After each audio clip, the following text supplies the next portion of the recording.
llamados glúcidos, hidratos de carbono o azúcares. Los carbohidratos son unas sustancias que provienen de la fotosíntesis de los vegetales. Representan nuestra primer fuente de energía y deberían constituir la mayor fracción de la dieta. Se recomienda que aproximadamente un 55% de las calorías que consumimos proceda de los carbohidratos. Podemos encontrarlos en la mayoría de alimentos de origen vegetal y una pequeña porción en la leche y derivados.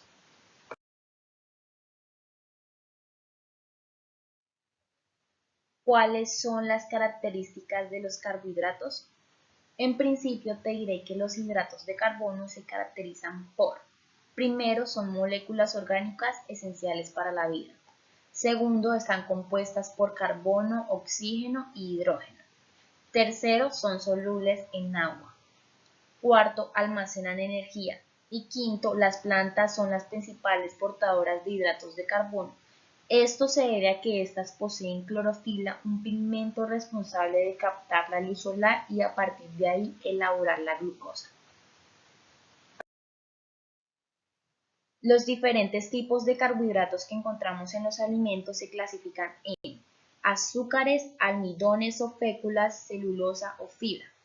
En el grupo de los azúcares tenemos la glucosa, presente en la mayoría de alimentos de origen vegetal, la fructosa de la fruta y de la miel, y la galactosa que encontramos en la leche y en vegetales. En el grupo de los almidones están los cereales, los tubérculos, las castañas, la calabaza y hortalizas, como la remolacha, la zanahoria y el nabo.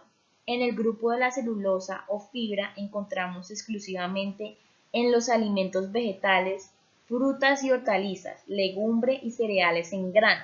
Aunque nuestros intestinos no lo pueden asimilar, aporta muchos beneficios al organismo, entre los que podemos destacar los siguientes: regula el tránsito intestinal, provoca la sensación de saciedad, regula los niveles de colesterol, controla los niveles de glucosa en la sangre, favorece el crecimiento de flora intestinal beneficiosa y ayuda a la prevención de cáncer de colon. La principal función de los hidratos de carbono es energética, en donde suministran energía que es aportada en forma de glucosa a todas las células del organismo. Incluso algunas de ellas, concretamente las del cerebro, solo pueden utilizar glucosa como fuente de energía. Es por ello por lo que el consumo de glúcidos es tan importante para el buen funcionamiento del sistema nervioso. Los carbohidratos también ejercen una función energética de reserva. Después de la absorción de la glucosa, una pequeña porción de esta se almacena en los músculos y otra parte en el hígado, que servirá para evitar hipoglucemias cuando los niveles de glucosa en la sangre sean muy bajos. Contribuyen además a manera diversas funciones básicas como la contracción muscular, la digestión y la asimilación de nutrientes o el mantenimiento de la temperatura corporal. También tienen una función plástica o estructural, es decir, algunos glúcidos forman parte de tejidos fundamentales como por ejemplo el ADN y el ARN o las membranas celulares. Recordemos pues que para los carbohidratos pueden desempeñar sus funciones es necesario consumir en las porciones adecuadas alrededor de un 55% de las calorías totales, que pueden variar en función de algunos parámetros como la actividad física o la edad. También es importante conocer, como veremos a continuación, qué tipos de hidratos tenemos que consumir para mantener una alimentación natural y equilibrada y cuidar la salud.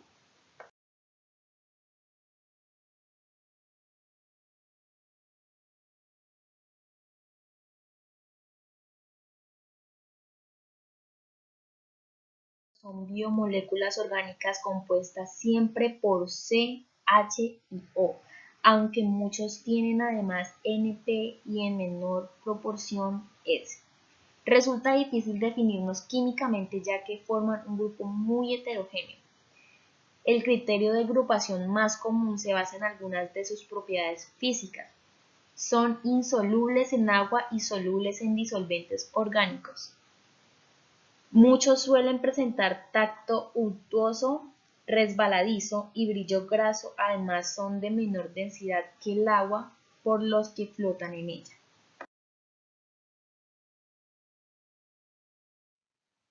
Su característica más importante, como lo habíamos dicho, es su insolubilidad en agua, en la que pueden formar una película superficial o bien micelas, de modo que constituyen emulsiones. Esto es debido al carácter antipático de la molécula. Eso significa que tiene un extremo polar con cargas que es hidrófilo, solubles en agua y se orienta por lo tanto tomando contacto con el agua, y el otro extremo apolar sin cargas. Los de menor tamaño molecular tienen menores puntos de fusión, y a igualdad de número de carbonos, los insaturados tienen puntos de fusión más bajos que los saturados, por lo que se encuentran en estado líquido a temperatura ordinaria.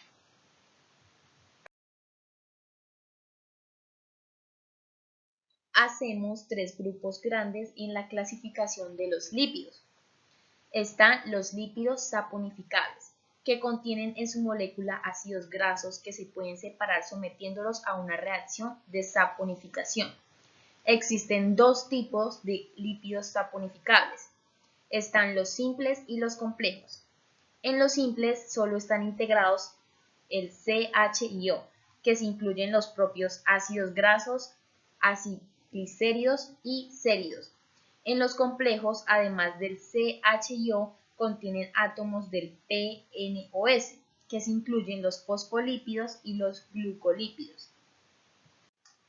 Lípidos insaponificables son los que no pueden separarse ácidos grasos de su molécula por saponificación, como los isoproenoides, esteroides y prostaglandinas.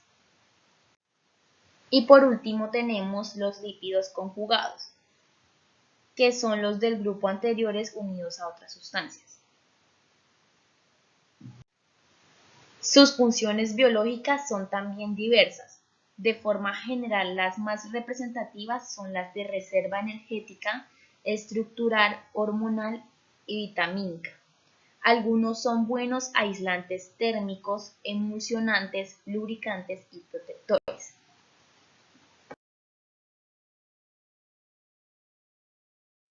Los ácidos nucleicos son polímeros o macromoléculas que están conformados por la repetición de monómeros, moléculas con una masa molecular pequeña que están unidos por un enlace covalente llamado enlace fosfodiéster.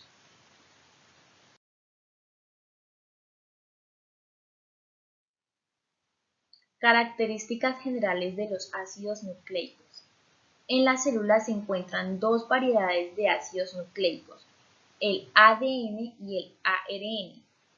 El ADN constituye el material hereditario de las células y contiene las instrucciones para la producción de todas las proteínas que el organismo necesita. En cambio, el ARN está asociado a la transmisión de la información genética desde el núcleo al citoplasma, donde tiene lugar la síntesis de proteínas.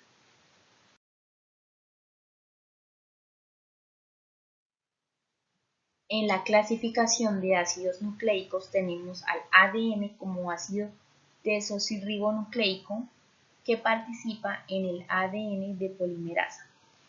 En el ARN tenemos al ácido ribonucleico, que participa en el ARN polimerasa.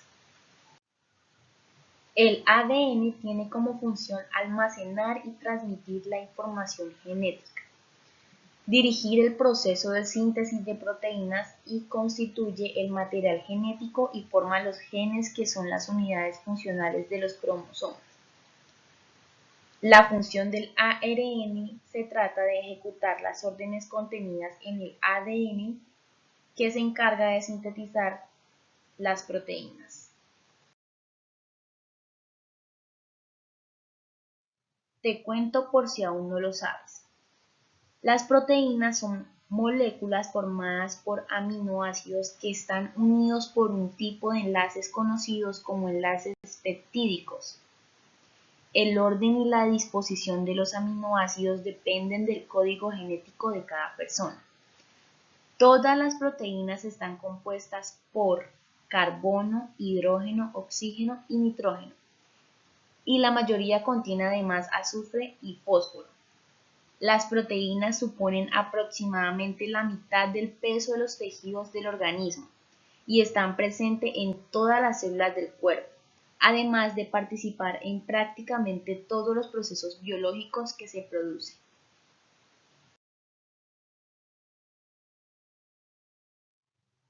Características de las proteínas. Primero, están formadas por C, H, O y N.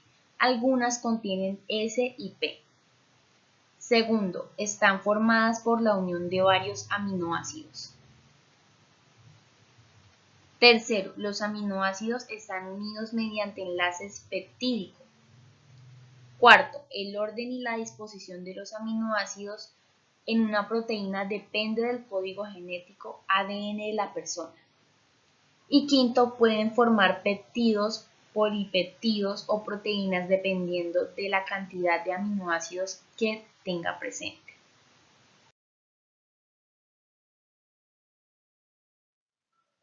Por su composición química, la clasificación de las proteínas se divide en proteínas simples y proteínas complejas. Las proteínas simples son aquellas que al degradarse solo producen aminoácidos. En cambio, las proteínas complejas son aquellas que al hidrolizarse producen aminoácidos y otros compuestos orgánicos e inorgánicos. Estas pueden ser metalproteínas, nucleoproteínas y fosfoproteínas. Por su conformación, la clasificación de las proteínas puede dividirse en dos clases: las proteínas fibrosas y las proteínas globulares. Las proteínas fibrosas son aquellas que están formadas por cadenas polipeptídicas formando estructuras compactas llamadas fibras. Por ejemplo, la fibroína es producida por insectos, sobre todo por las arañas y el gusano de seda. El colágeno constituye el componente proteico principal del tejido conectivo. La queratina puedes encontrarla en las uñas, garras, picos, pezuñas, cuernos, pelo, lana y en la capa externa de tu piel. La elastina le proporciona elasticidad a tu piel y a los vasos sanguíneos. Las proteínas globulares están formadas por cadenas polipeptídicas que adoptan una forma esférica. Por ejemplo, enzimas, anticuerpos, hormonas. La mayoría de las proteínas que conoces pertenecen a esta clase. Desempeñan funciones estructurales y mecánicas actuando como enzimas, hormonas, proteínas transportadoras y receptores de membrana, proteínas transportadoras de triglicéridos, ácidos grasos y oxígeno en la sangre, inmunoglobulinas o anticuerpos, y proteínas de reserva. Por otra parte, por su solubilidad, esta forma de clasificar las proteínas tiene en cuenta su solubilidad en diferentes disolventes como el agua, la sal y el alcohol. Pero quizás te estés preguntando, ¿dónde puedo encontrar proteínas para mantener mi cuerpo sano? Presta atención a la siguiente lista.